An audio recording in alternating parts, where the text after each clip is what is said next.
Enquête menée par un consortium international de médias dont font partie la BBC, Mediapart ou encore RFI. Congo, hold-up, des millions de documents bancaires prouvant d'importants détournements de fonds publics en République démocratique du Congo. Parmi les principaux responsables présumés, l'ancien président Joseph Kabila, son premier cercle également. Bonjour à vous, Sonia Rollet, vous êtes Bonjour. journaliste à RFI, notre consoeur. Merci d'être là. Sonia, vous faites partie de ce consortium et vous êtes donc notamment au cœur de ces révélations. De quelle fuite parle-t-on ? Alors, on parle de plus de 3,5 millions de documents bancaires donc issus de la BGFI, donc ce groupe africain, et plus encore de transactions bancaires. Et ça veut dire qu'on parle de la plus grosse fuite de documents d'Afrique pour l'heure. Et ça a été analysé pendant 9 mois par un collectif, vous le disiez, de journalistes, mais aussi de chercheurs, parce qu'évidemment c'est colossal. Combien de personnes à peu près on parle, Sonia ? On parle de 19 médias internationaux, donc c'est beaucoup. 5 organisations spécialisées dans les enquêtes économiques ou sur la RDC, la République démocratique du Congo. Et on a travaillé bien pendant 9 mois sur cette fuite de documents pour essayer d'identifier justement les responsables présumés de ces détournements. Alors ce qu'on a découvert notamment, c'est que la famille de Joseph Kabila et l'ancien chef d'État et certains associés ont perçu à travers donc une nébuleuse de société au moins 138 millions de dollars d'argent public.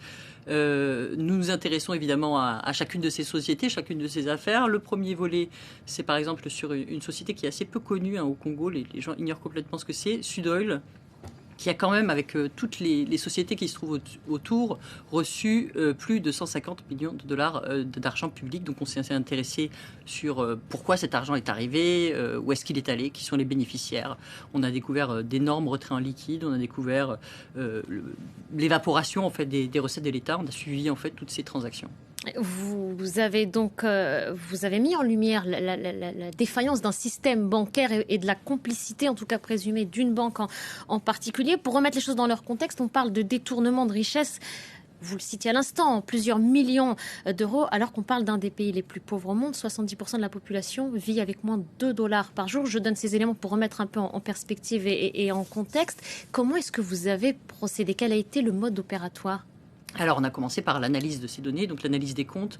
C'était vraiment important pour nous et c'est pour ça que le chiffre de 138 millions, c'est vraiment ce qu'on a pu prouver, sur lequel on peut tracer, donc tracer depuis les comptes par exemple de la Banque centrale ou d'institutions comme la Commission électorale ou l'Assemblée nationale, jusqu'aux comptes des sociétés donc, qui sont tenues par ce premier cercle, et puis jusqu'au qu'est-ce qu'on en fait, quoi. C'est-à-dire concrètement, ici achat de maison, ici on a financé par exemple un bateau, enfin on a essayé de savoir exactement ce qui était fait de cet argent et comment il s'était retrouvé là.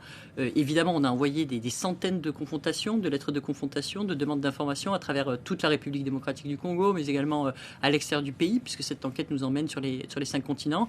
Ce qu'il faut savoir, c'est que l'ancien président Joseph Kabila, sa famille ou ses principaux associés n'ont pas donné suite à ces questions, qui cherchaient à comprendre ces flux financiers, pourquoi est-ce qu'ils avaient été opérés de cette manière.